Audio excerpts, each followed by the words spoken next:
Subscribe कीजिए असंग देव जी के YouTube चैनल को और नए नए वीडियो सबसे पहले देखने के लिए बेल आइकन को दबाना ना भूलें। आज महिलाएं बहुत खुश हैं क्योंकि ये सोच रही हैं आज का पूरा सत्संग मेरे सपोर्ट में है और सब पतियों का सुधार हो रहा है। लेकिन अभी सत्संग पलटी मारेगा तो इनका भी सुधार होगा। ये सत्संग पलटी मारता है। हाँ,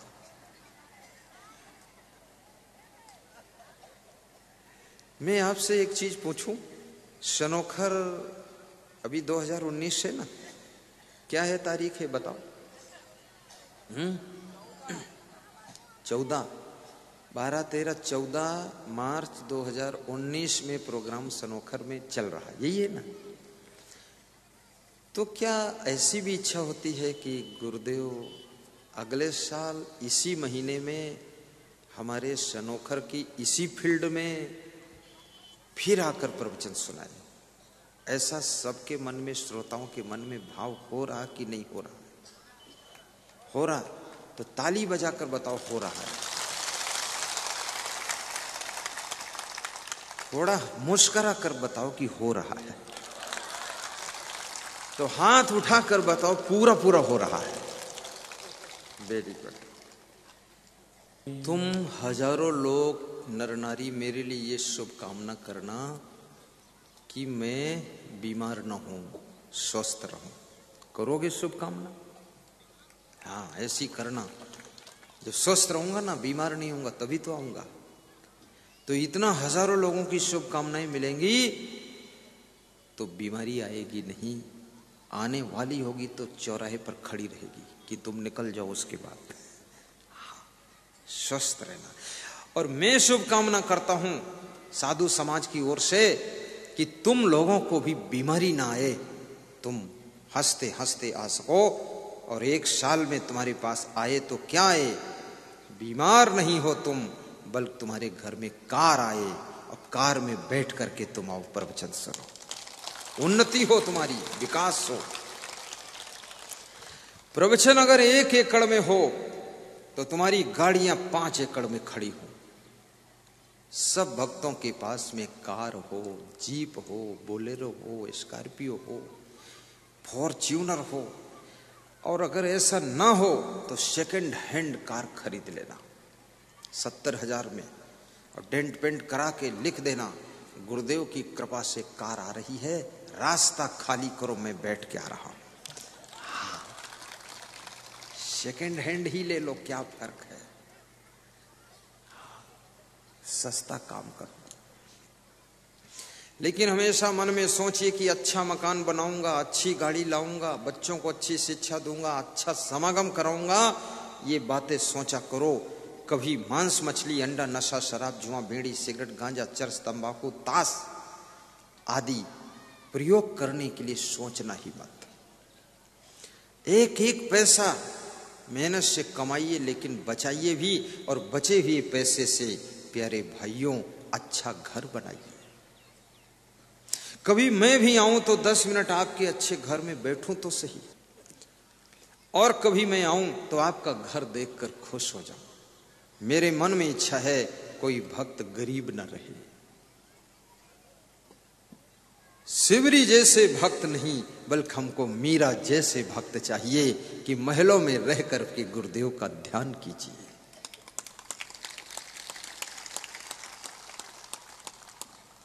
सुदामा जैसा भक्त नहीं, हमको कृष्ण जैसा भक्त चाहिए, सोने की द्वारिका में रह करके गुरुदेव के ज्ञान का प्रचार करे, ऐसा चाहिए। मैं श्रद्धा तो कृष्ण की भी थी अपने गुरु के प्रति, और सुदामा की भी थी, लेकिन सुदामा की झोली खाली थी और कृष्ण की झोली भरी थी। तुम कृष्ण बनो, सुदामा नहीं। तुम मीरा बनो, शिवरी नहीं। और महलों में भक्ति करो, गरीबी नहीं, अमीर बनकर भक्ति करो। अपने बूढ़े माँ बाप को अच्छे कपड़े पहना कर बिठाओ, उनके पैर छो, उनका दिल खुश हो जाए कि जवानी में भी ऐसे कपड़े नहीं पहन पाया, जो मुझे कपड़े आज मिल रहे हैं। क्या बात है। अपनी बूढ़ी सासू को अच्छे चप्पल जूते भी पहनाना। और याद रखना, जो तुम सासू की सेवा करती हो, जो तुम ससुर की सेवा करती हो, ये सेवा का पुण्य इतना अच्छा इकट्ठा होगा, तुमको सेवा करने वाली ही पतोहू मिलेगी, वो इससे 10 गुना ज्यादा तुम्हारी सेवा करेगी आकर। और सेवा के भाव को कम मत होने देना। गुरु की सेवा भी मन लगा कर कीजिए, और गुरु का ध्यान भी सुबह शाम कीजिए। जब महान पुरुष का ध्यान करते हो तो मन में पवित्रता आती है, आपका मन निर्मल हो जाता है। जीवन को सफल बनाइए, मंगलमय जीवन हो आपका। तो आज सुना रहा था मैं कि आपका घर मंगल भवन हो, आपकी वाणी मृदु वाणी हो, और आपकी कर्म शैली ही धर्म हो, और आपका हर कदम केदारनाथ बद्रीनाथ की परिक्रमा हो, और आपका दर्शन जिस चीज को देखो उससे मार्गदर्शन हो, और गुरुदेव के प्रति यथाह श्रद्धा का भाव हो, संत की सेवा में आपकी आस्था हो, और सच्चे संत से आपका मिलन हो। पूर्ण साधना में जो संत है उनके चरणों की सेवा मिले, और आपका मन गृहस्थी माया जाल में रहते हुए भी अंदर अंदर गुरुदेव को याद करता रहे। अभी एक भक्त हमारे पास आया था तो कह रहा था, सिर में मैं कपड़ा बांधता हूं और उसके ऊपर मोबाइल घुसेड़ के रखता हूं, और प्रवचन बजता रहता है, मैं काम करता रहता हूं, प्रवचन सुनता रहता हूं।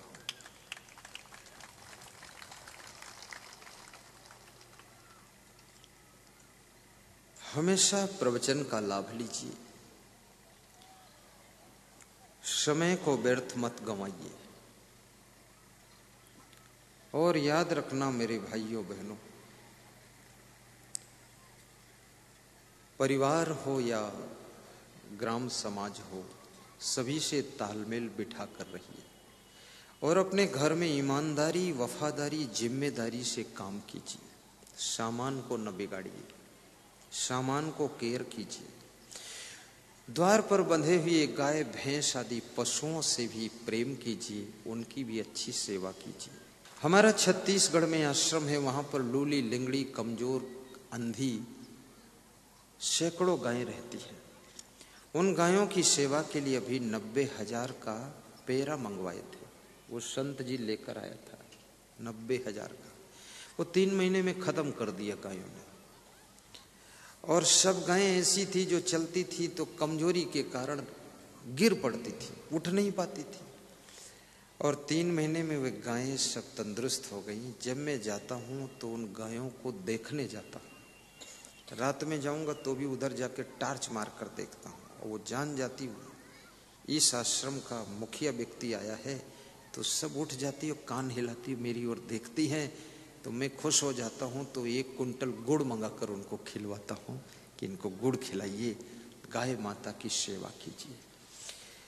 और अगर गाय माता रखने की जगह तुम्हारे पास में नहीं है तो जो गौशाला है वहां पर एक गाय की सेवा का खर्च प्रदान कर दीजिए।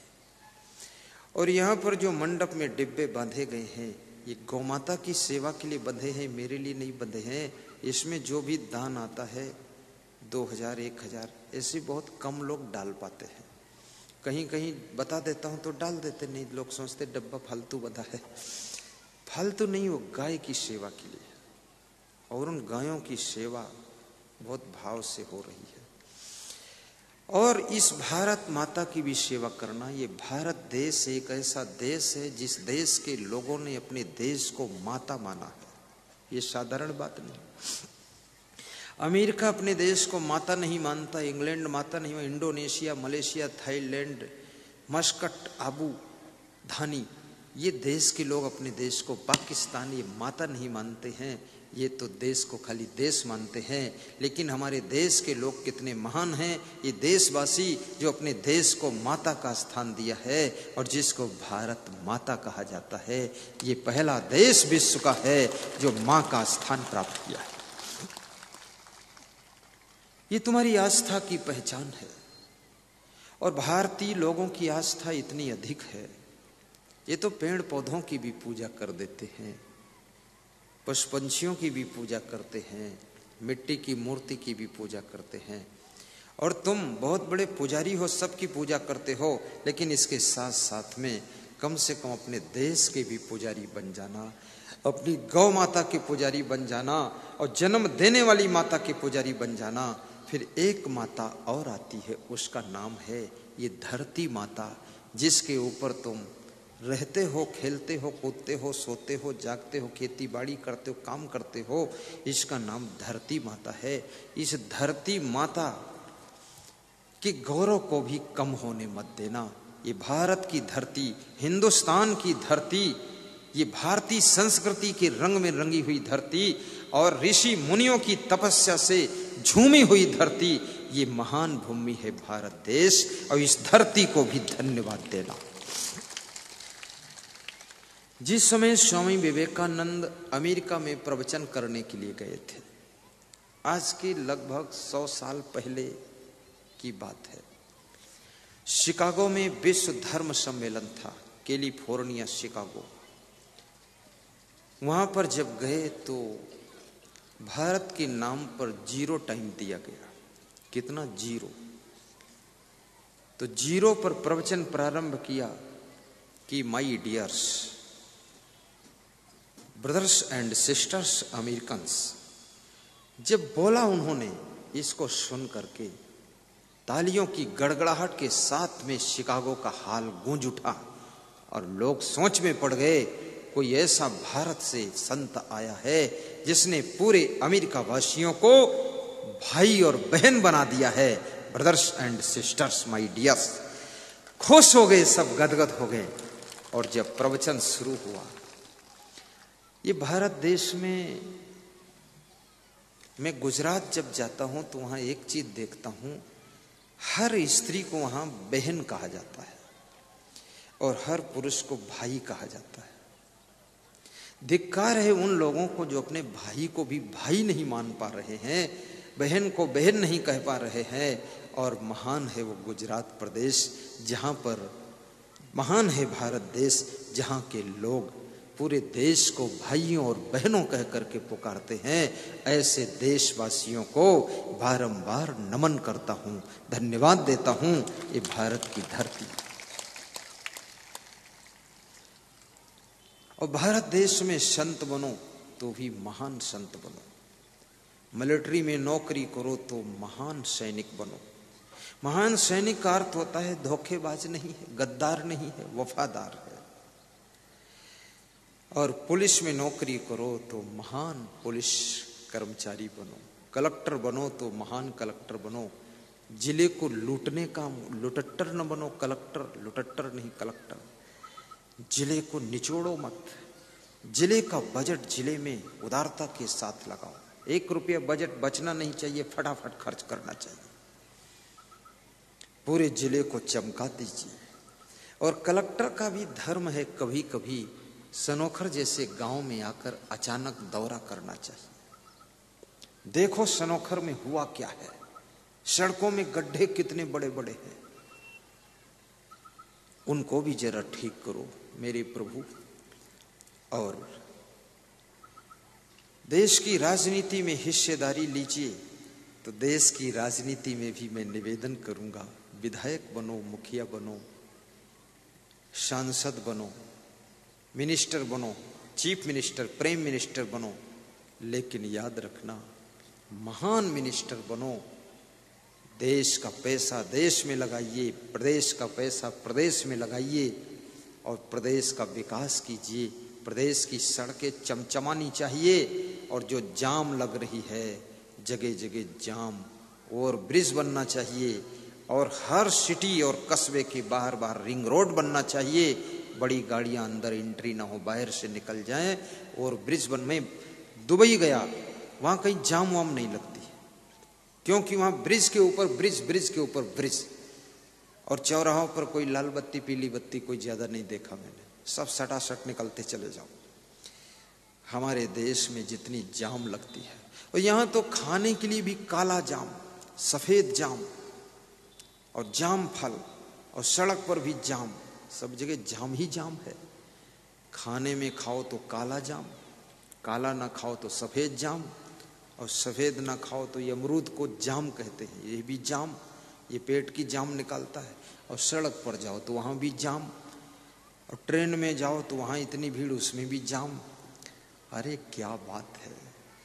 हे देश के नेताओं, तुम्हारे अंदर इतनी शक्ति पैदा हो जाए, इतनी देश की भक्ति पैदा हो जाए, इतनी ईमानदारी, वफादारी, जिम्मेदारी आ जाए कि देश का बच्चा बच्चा, एक एक नारी तुमको मां के रूप में, बहन के रूप में दिखाई दे, और हर बच्चा तुमको अपने पुत्र के रूप में दिखाई दे, हर बूढ़ा बाप के रूप में दिखाई दे, जवान भाई के रूप में दिखाई दे। और अपना घर नहीं भरना है, पूरे देश प्रदेश का विकास करना है। ऐसे नेता बन करके देश को आगे बढ़ा दो। और यदि तुम डॉक्टर बनो, महान डॉक्टर बनो, कभी कभी डॉक्टर मरीज से इतना फीस ले लेता है कि मरीज मर्ज से नहीं मरता है, लेकिन डॉक्टर के फीस के कर्ज से मर जाता है। अभी एक मरीज का फोन मेरे पास लखनऊ से आया, बोला एक दिन का चार्ज 12,000 पड़ रहा है, क्या करूं गुरुदेव? तो हमने कहा दे दो चार्ज। बोले 21 दिन रहना है। तो मैंने कहा बहुत अच्छा, 12 दूना 24 और 12 दे 1,21,000 दे दो, 2,21,000। तो बोले 24, 40, 40, 10 से 50 से 2,51,000। तो हमने कहा दे दो, तुम जान बचे तो लाखों पाए, लौट के लखनऊ से घर में आए। अब वो डॉक्टर बनाम डाकू बन गया, पूरा दिन दहाड़े मरीज को लूट लिया।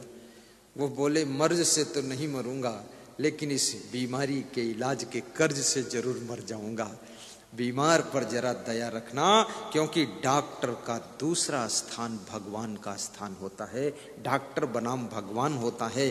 डॉक्टर मौत में युद्ध से हुए आदमी को बचाकर वापस लाता है, यमराज के मुंह से खींच लाता है। इसलिए डॉक्टर को बहुत दयालु डॉक्टर बनना चाहिए, और जिनसे फीस लेने योग्य है उनसे लीजिए। ऐसा नहीं कि सबसे मत लीजिए, सबसे नहीं लोगे तो डॉक्टर ही खत्म हो जाएगा। मेरे आश्रम पर एक डॉक्टर आए, रविंद्रनाथ वर्मा, MBBS हार्ट विशेषज्ञ, उनकी पत्नी MBBS बाल स्त्री रोग विशेषज्ञ, दोनों पहुंचे। तो उसका पति जो था वो इस समय उत्तर प्रदेश का निदेशक है, पूरे उत्तर प्रदेश के सभी जिलों का। तो मेरे से उसकी पत्नी बोली ये डॉक्टर को समझा दो, इसका दिमाग बिगड़ा हुआ है, ये फीस ही नहीं लेता, फ्री कर दिया, आपकी भक्ति जब से शुरू किया है चौपट हो गया सब। तो डॉक्टर से मैंने कहा फीस नहीं लेते हो? बोले आपकी भक्ति आ गई तो फीस क्या लेना है गुरुदेव, अब तो बस बात खत्म। तो हमने कहा डॉक्टर ऐसे नहीं चलेगा, आपकी वाइफ नाराज बहुत हो रही है। मैंने कहा तुम्हारे लेवल का डॉक्टर कितनी फीस लेता है? बोले मेरे लेवल का 200 रुपये। तो हमने कहा तुम 200 ना लो तो 50 ले लो, 100 ले लो, आधी कर दो, 2-4 गरीब आए फ्री कर दो। तो उसने शुरू कर दिया। तो बोला घर में लड़ाई नहीं होती है, डॉक्टर की फीस देना चाहिए, संत की दक्षिणा भी देना चाहिए। संत को अगर दक्षिणा नहीं दोगे तो उसके मन में असमंजस पड़ेगा, वो कैसे किराया भाड़ा दे करके गाड़ी में डीजल उजल डालकर गाड़ियों को सेटिंग करके कैसे आएगा। इसलिए संत को दक्षिणा भी देना चाहिए। और डॉक्टर और नाविक को उतराई दे दो, मल्लाह को, और रिक्शे वाले को किराया दे दो। और कभी कभी रिक्शे वाले से पूछो कितना किराया लोगे स्टेशन तक, बोलेगा 20 रुपये, और वहां जब पहुंचो तो उसको 25 रुपये दे दो, कह दो 20 ये मेहनत के और ये 5 रुपये मेरी खुशी के आप लीजिए। देखिए उसका चेहरा, फिर देखिए कितना खुश होता है। अभी टोल टैक्स पर कुछ लोग वो बेच रहे थे रेवड़ी और तिलकुट होता ना, तिलकुट बिलकुट खीरा उरा काट के। तो मेरी गाड़ी रोकी तो उनको सबको बुलाए, मैंने इधर आओ। अपने ड्राइवर साहब संत जी से कहा, नई गड्डी लाइए, रुपयों को एक एक नोट दे देता हूँ। तो उनको दिया तो उनके चेहरे सुस्त थे क्योंकि सामान बिक नहीं रहा था। तो बोले कितना दे दूं आपको तिलकुट? हमने कहा तिलकुट नहीं देना है, ना तिलकुट लेना है, लेकिन तुम थोड़ा मुस्करा दो, यही बात काम करना है। तो मुस्कराने लगे। बोले मेरी जिंदगी का तुम पहले व्यक्ति ऐसे हो जो सामान भी नहीं लिया और हमको पैसा दिया है। हमने कहा इसलिए दिया है कि सुबह से खड़े खड़े तुम सुस्त हो गए, उदास हो गए, निराश हो गए, दुखी हो गए, तुम्हारा सामान नहीं बिका, तो मैंने इसलिए दिया हूं कि तुम मुस्कुराने लग जाओ, खुश हो जाओ, तो सामान बिकना भी शुरू हो जाएगा। क्योंकि मुस्कुराता हुआ व्यक्ति सबको प्यारा लगता है। आप अपनी दुकान पर बैठा करो तो वहां भी खुश होकर बैठा करो, मुंह ऐंठ कर मत बैठा करो, गुस्सा में मत बैठा करो, ऐसे खिलकर बैठो जैसे गुलाब का फूल खिला हुआ है। जो ग्राहक सड़क से देखे मंद मंद मुस्कुरा दीजिए और कहिए आइए आइए आइए। और दुकान चलाना सीखना है तो 1000 ग्राहकों के नाम नंबर की डायरी बना लीजिए और उनको हर महीने में फोन करिए।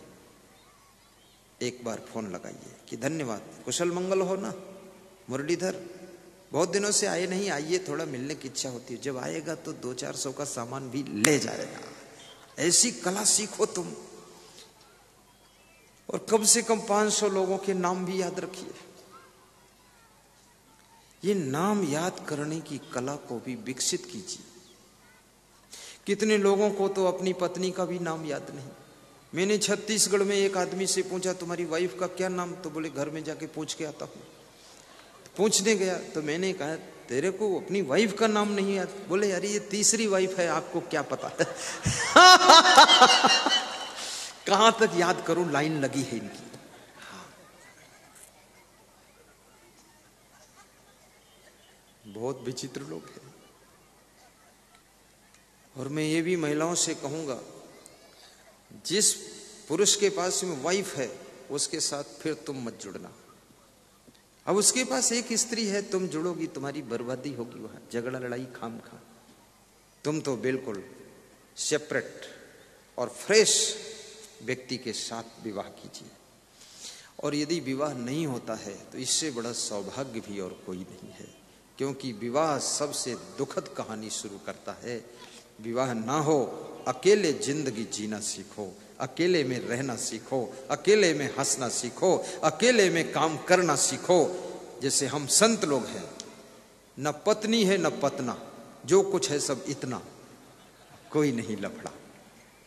ये हंसता इसीलिए हूं, पत्नी होती अब तक हंसी वसी ना मालूम किधर चली गई होती। वो तो पत्नी इंजेक्शन मारती हर हफ्ते में, न्यूरोबियान इंजेक्शन लगाती, नस नस सही हो जाए। और फिर ऊपर से डेकाडोरोबोलिन 25 mg लगा देती है कि बिल्कुल स्ट्रांग। इसलिए बचपन में तुम खुश रहते हो। बचपन में लड़कियां भी बहुत खुश रहती, क्यों? क्योंकि न पति है न पत्नी है, जीवन एकदम फ्रेश है। ये झंझट है, गृह कारज नाना जंजाला, ते अति दुर्गम शैल विशाला। गाइए, गृह कारज नाना जंजाला, ते अति दुर्गम शैल विशाला, ते अति दुर्गम शैल विशाला। गृह कारज नाना जंजाला, ते अति दुर्गम शैल विशाला। लेकिन अगर गृहस्थ बनो तो राम जैसे गृहस्थ बनो, मां सीता जैसे तुम धर्म पत्नी बन करके अपने पति की मर्यादाओं की रक्षा करो।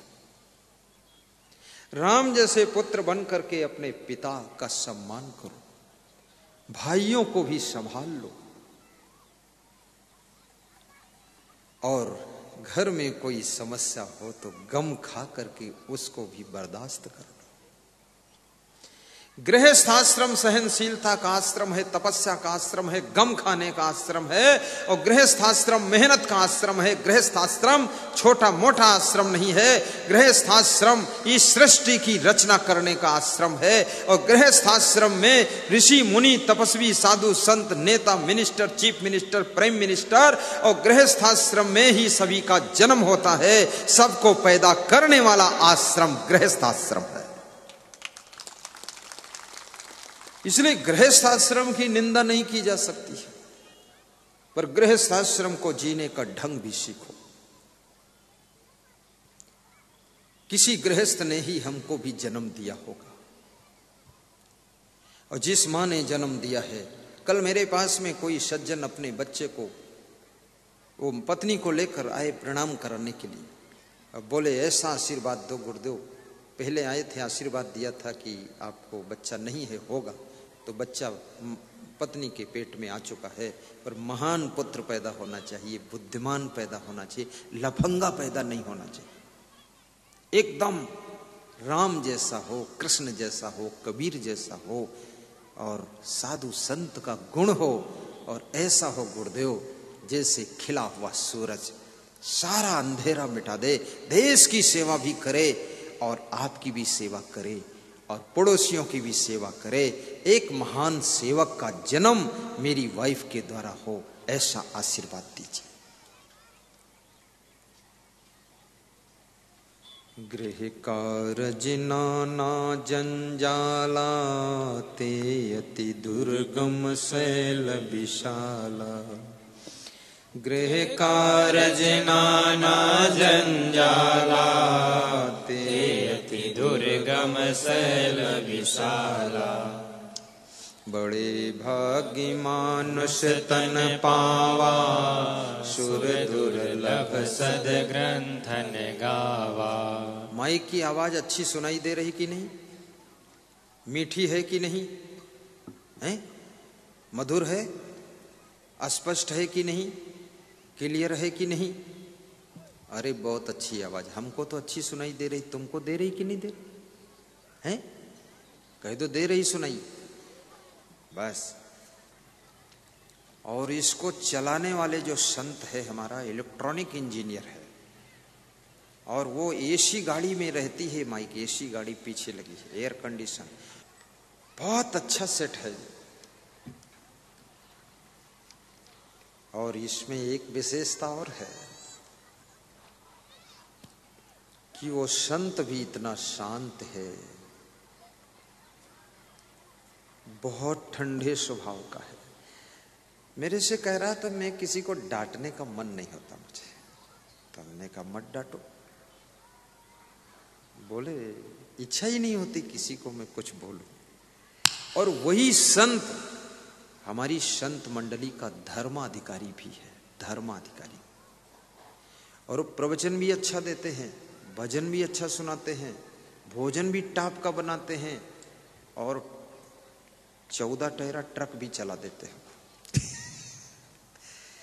और साथ साथ में आपको दर्शन भी उनका करा दूंगा कभी। अभी तो दर्शन देंगे नहीं, वो बहुत कम दर्शन देते हैं। वो कहते हैं मुझको मत बुलाया करो, वहां शर्म लगती है, लेकिन कभी करा दूंगा आपको, चुपके से कराऊंगा, कर लेना। है कोई बोल रहा आज ही करा दो? कौन बोल रहा है? आज ही? अभी कि रात में? अभी? हाँ, दर्शन का नाम लेने पर थोड़ा बेचैनी हो जाती कि अब फिर करा ही दो, बार बार क्या बात। अभी बोल दो रसगुल्ला आपको खिलाऊंगा खिलाऊंगा, तो आप तो यही सोचेंगे अभी खिला दो, फिर क्या कह रहे हो। हाँ, आते नहीं, लाइट में नहीं आते, छिपे रहते। चलो देख लेता हूं, आइए सीलकर जी, अब शायद आ जाएंगे। आज्ञा हो गई नहीं यहां से, वो सुन रहे हैं मेरी बात, सब अंदर बैठे। दिखाता हूं आपको संत को, सब चौकन्ने हो जाओ, बड़ी आंखें खोलो, देखना है। ये संत जी है, देखो।